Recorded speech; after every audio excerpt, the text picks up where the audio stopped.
윤석열 당선인과 인수위는 국민의 안전과 안정적 전력 수급, 탄소 중립이 아니라 오직 원전산업을 위한, 원전산업에 의한 원전산업의 대한민국을 주장하고 있습니다.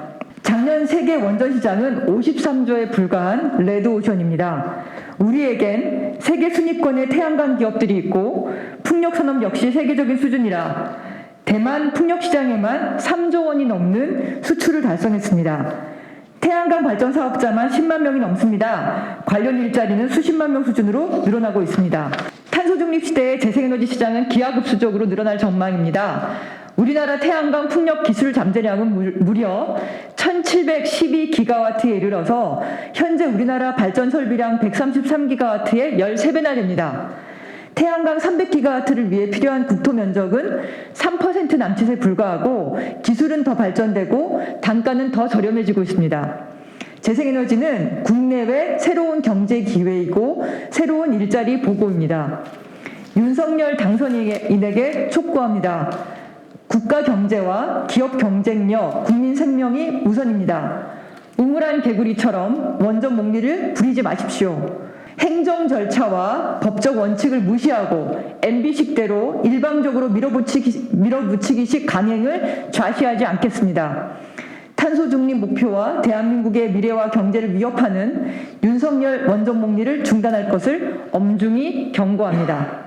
신한울 원전 3, 4호기 건설 제재에 이어 천지 1, 2호기, 대진 1, 2호기 등 신규 원전 부지를 추가로 확보한다는 언론 보도가 잇따르고 있습니다.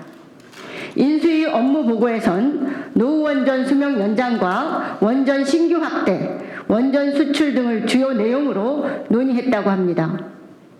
재생에너지 전력 비중은 기존 30%에서 20 내지 25%로 하향하고 2030년 국가 온실가스 감축 목표 전면 재검토를 공언했습니다.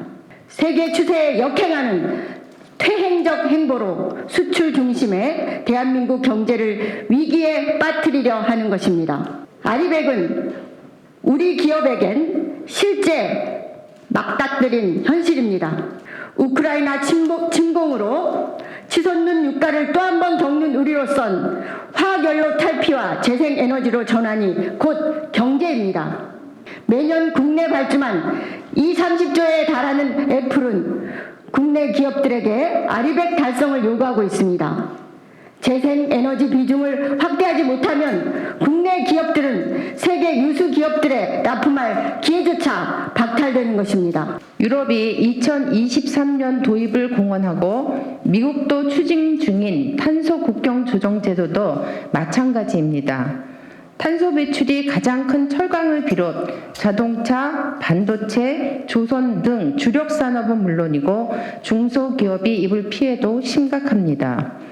대외경제정책연구원에 따르면 탄소 집약도가 높은 철강 가공 제품을 수출하는 중소기업 타격이 특히 심각하다고 합니다.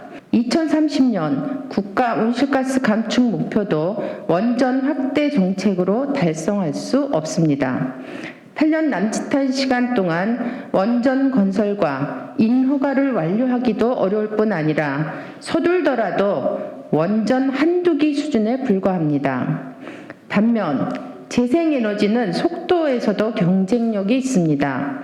2017년부터 21년까지 문재인 정부 5년 동안 태양광과 풍력 발전 설비가 17.5기가와트까지 늘었습니다.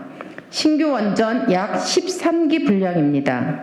재생에너지 비중이 높아지는 전력망에서 경직성 전원인 원전은 가동률을 보장하기 어렵습니다. 원전은 전력 수요에 따라 유연하게 출력 조절을 할 수도 없고 끄고 켜는데 며칠씩 걸립니다. 신규 원전은 석탄 발전에 이어서 좌초자산이 될 위험이 높습니다. 신규 원전 추진은 전기 소비자들에게 부담 증가로 이어지는 낭비입니다.